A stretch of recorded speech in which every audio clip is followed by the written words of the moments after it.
Do a search on the internet using the words Mr. Lib Joe Maddon. You'll get an article from the Respect 90 Foundation written by longtime Hazleton educator Fran Libinati about Los Angeles Angels manager Joe Maddon. As Maddon's former teacher and coach, he has some interesting insights like this. Quote, "What I liked in him as a student was always the why. He wasn't that concerned with fact. He always wanted to know why we were doing this or that. It was interesting," unquote. Recently, Maddon was asked about this trait. I mean, honestly, I think that I have two things. I grew up here, and I grew up in the 60s and the 70s, where you were kind of like taught to question what was going on around you. Not taught, you kind of absorbed that method, just not to accept everything, which I didn't. Why? I'm not saying I was a pretty good student, I was a good kid here in town, all of that, but I always had this thing in the back of my mind that to just follow the crowd, follow the group isn't necessarily a good thing, because you might become confused and you might kind of walk away from what you truly believe in. So I've always adhered to the concept that you're gonna hear what I think, not what I've heard. And if I really like being around people like that, as opposed to people that regurgitate what somebody said 30 years ago. I like new thinking. But then again, I like traditional methods. So there's kind of a dichotomy there, I guess, in some ways. Believe me, it takes a while to find your own voice, too. I mean, that doesn't happen overnight. And to be able to speak confidently about your belief system doesn't just occur. Maybe it does for some people, for most of us it doesn't. So it has to be nurtured over a period of time, which I think I've been able to do.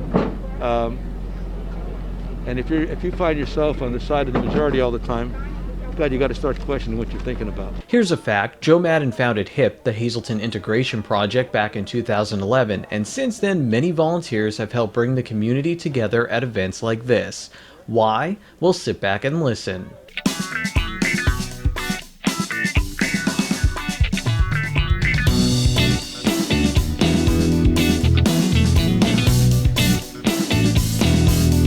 I drive around town. I love the grotto right there at MPB.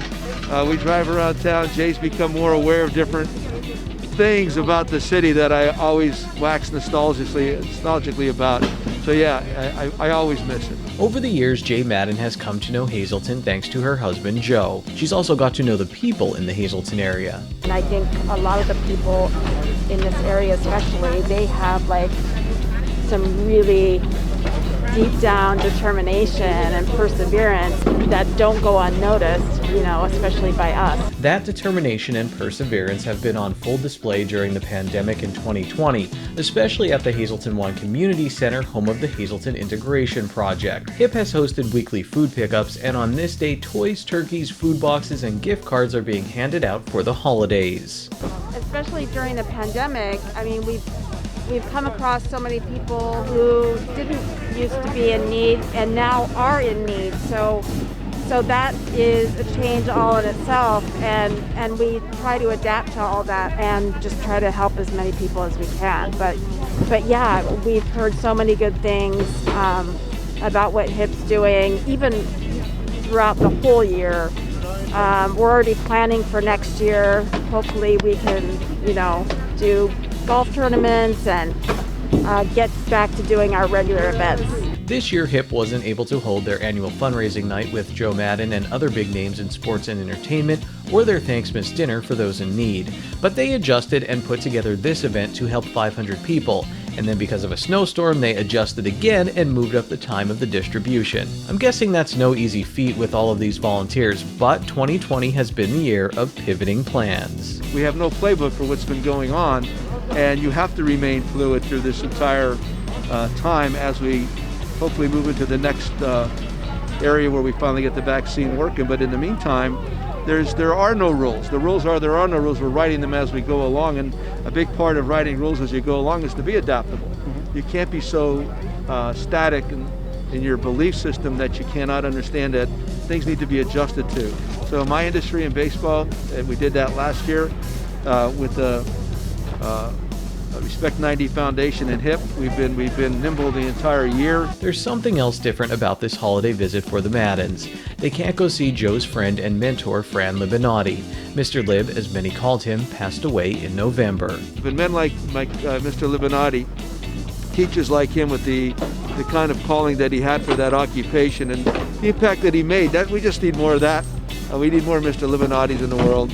And the last point, he always told me, he's going to rent out Harmon Guy Stadium and educate the masses. So just bring them all in the ballpark there, sit everybody down. He's just going to go ahead and talk about whatever he wanted to talk about. He said, Mr. Lib, go for it, man. Everybody would have loved that moment. Harmon Geist Memorial Field is a few blocks down the road from the Hazleton One Community Center, but here's Maddon preaching the gospel according to Mr. Lib. Maddon is here to nurture another generation of proud and compassionate Hazletonians. The other part is the volunteerism that's connected with this. I've encouraged people through this work every time I talk about it, for everybody to at least volunteer one day of your services annually wherever you live, and the impact will be exponential from the perspective that you're going to help, and then furthermore your perspective is going to be enhanced. And those are the kind of things that we have to get done to really, if we want Hazleton to look like it had been, that's a big part of it. For SSPTV Sports, I'm Ken Kara.